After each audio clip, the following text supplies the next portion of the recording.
یہی سبب ہے کہ پاکستان نے جنرل ضیاء الحق کے دور میں جو زخم کھائے، اس کی بنیادوں میں جو مذہب پرستی، جو تفرقہ پرستی، جو دیگر برائیوں کا بارود بھرا گیا تھا، پاکستان آج تک اس سے نہیں نکل سکا۔ ایک بار پھر ہم یہ دیکھ رہے ہیں کہ پاکستان کی موجودہ حکومت ایک بار پھر الیکشن کمیشن کے سامنے کھڑی ہے۔ حالانکہ ہوتا یہ ہے کہ حکومتوں کا کام یہ ہوتا ہے کہ وہ درمیان کا راستہ نکال کر نہ صرف اپنے لیے مسائل پیدا نہیں کرتی، بلکہ کوشش کرتی ہیں کہ ایسی صورتحال ہو تاکہ وہ کام کر سکے۔ لیکن گزشتہ 2.5 سالوں کے دوران ہم نے دیکھا ہے کہ موجودہ حکومت نے اپنے لیے خود مسائل کریٹ کیے ہیں، اور اس کا سبب یہ ہے کہ شاید ان کی اہلیت اتنی سوالیہ بنی ہوئی ہے کہ ان سے کوئی کام نہیں ہوتا، اور اس کے نتیجے میں وہ صرف الزام در الزام کی سیاست کر کے لوگوں کو انگیج رکھنا چاہتے ہیں۔ ان 2.5 سالوں کے دوران ہم نے دیکھا ہے کہ پاکستان کی جو جی ڈی پی گروتھ ہے وہ بالکل منفی چلی گئی ہے، لوگوں کی قوت خرید ختم ہو گئی ہے، لوگوں کی انکم کم ہو گئی ہے، اخراجات بڑھ گئے ہیں۔ کھانے پینے کی جو اشیاء ہیں وہ آپ اگر عام آدمی سے سڑک پر جا کر پوچھیں تو وہ آپ کو بتائے گا کہ اس کے زندگی کے جو روز ہیں، جو دن ہیں، وہ کس طرح گزرتے ہیں۔ ان کے بچوں کے لیے وہ اگر خواہش بھی کرتا ہے کوئی اچھی چیز لے جانے کی، لیکن اس کے بس میں یہ نہیں، اس کی جیب اسے اس بات کی اجازت ہی نہیں دیتی کہ وہ اپنی بچوں کی خواہش کسی دن پوری کر سکے۔ یہ وہ ساری صورتحال ہے جو عمران خان کے دور میں پیدا ہوئی، اور ہم دیکھتے ہیں کہ دنیا بھر میں حکومتیں لوگوں کو مچھلی کھلانے کے بجائے، ماؤ زے تونگ کا ایک معروف مشہور قول ہے کہ لوگوں کو مچھلی کھلانے کے بجائے لوگوں کو اس قابل کریں کہ وہ خود مچھلی پکڑیں اور خود پکا کر کھائیں۔ لیکن یہ وہ واحد حکومت ہے جس نے جو سیلانی ٹرسٹ والا کام ہے لوگوں کو کھانے پلانے کا، وہی اپنے ہاتھ میں لے لیا۔ حالانکہ اس سے چاہیے یہ تھا کہ وہ ایسے حالات پیدا کرتی کہ لوگوں کو ان کی گاڑیوں کے سامنے روزانہ قطار میں نہ کھڑا ہونا پڑے، اور جس طرح لوگوں کی عزت نفس مجروح ہوتی ہے، آپ کو اندازہ نہیں کہ جب آپ کسی کے سامنے ہاتھ پھیلاتے ہیں تو اس کی تکلیف کیا ہوتی ہے۔ لیکن کیونکہ عمران خان نے ریاست مدینہ کے نام پر جتنا نقصان ریاست مدینہ کے تصور کو دیا ہے، اس کا اندازہ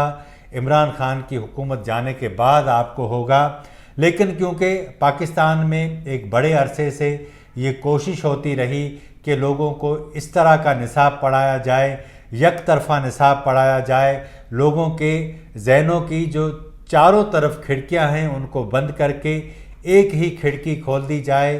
ایک ہی جو ہے وہ رنگ کی انہیں اینک پہنا دی جائے تاکہ لوگوں کو اندازہ ہو، لوگ ایک ہی طریقے سے چیزوں کو دیکھیں۔ یہی سبب ہے کہ آج اس ملک کے اندر ایک بڑی نوجوانوں کی تعداد یہ سمجھتی ہے کہ پاکستان میں عمران خان تو ایک مسیحا ہے، لیکن جو چور اور ڈاکو ہیں وہ انہیں آگے بڑھنے نہیں دیتے، ان کی راہ میں بڑی رکاوٹ ہیں۔ یہ تو وہ باتیں تھیں جو میں نے آپ سے کی، لیکن جہاں الیکشن کمیشن کی طرف آج حکومت نے انگلیاں اٹھائیں، ان کے استعفے کا مطالبہ کیا ہے، تو کل پی ڈی ایم کا سربراہی اجلاس ہونے جا رہا ہے۔ یہ سربراہی اجلاس انتہائی اہمیت کا حامل ہوگا۔ اس سربراہی اجلاس کے اندر کل قومی اسمبلی اور صوبائی اسمبلیوں سے استعفوں کے حوالے سے ایک بار پھر بات ہوگی۔ یہاں یہ امر دلچسپی کا باعث ہے کہ ایک طرف مریم نواز کی خواہش ہے کہ قومی اسمبلی سے اب جتنا جلد ہو سکے استعفے دے دیے جائیں، لیکن 2 روز قبل ہی اسلام آباد میں بلاول بھٹو زرداری نے ایک ڈنر کا اہتمام کیا تھا، اور اس ڈنر میں انہوں نے کہا تھا کہ اگر استعفوں کے بجائے پارلیمنٹ کے اندر اس حکومت کے خلاف جنگ لڑی جائے تو یہ زیادہ بہتر ہوگا، اور یہی سبب ہے کہ نون لیگ جے یو آئی ایک طرف ہیں، پیپلز پارٹی دوسری طرف ہیں۔ لیکن اس ساری صورتحال کے باوجود ہم دیکھتے ہیں کہ پی ڈی ایم کی تمام جماعتیں ایک نقطے پر کٹھی ہیں کہ اس حکومت کو گھر بھیجنا چاہیے۔ لیکن وہ گھر کب جائے گی، پی ڈی ایم اس حوالے سے کیا کرے گی؟ کل کا اجلاس اس حوالے سے بھی اہم ہوگا کہ استعفوں کا فیصلہ کب کرنا ہے، کیسے کرنا ہے، جبکہ رواں ماہ لانگ مارچ کا بھی فیصلہ پی ڈی ایم کو کرنا ہے۔ تو یہ بڑی ڈیسائسو لمحے ہیں، بہت ہی فیصلہ کن گھڑیاں ہیں، اس میں دیکھتے ہیں کہ کیا ہوگا۔ لیکن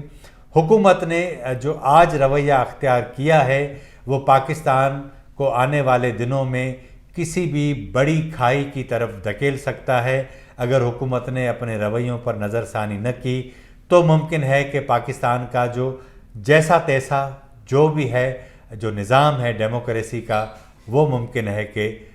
بچ نہ سکے، یا اس کے مستقبل پر سوالیہ جو نشان ہیں وہ اٹھ گئے ہیں۔ آج کے پروگرام میں اتنا ہی۔ اگر آپ کو ہمارا پروگرام اچھا لگا ہو تو ہمارے چینل کو ضرور سبسکرائب کریں، لائک کریں، شیئر کریں اور اپنی رائے کا اظہار ضرور کریں تاکہ آنے والے دنوں میں ہم اپنے اس پروگرام کو مزید بہتر بنا سکیں۔ مجھے اجازت دیجیے، اللہ حافظ۔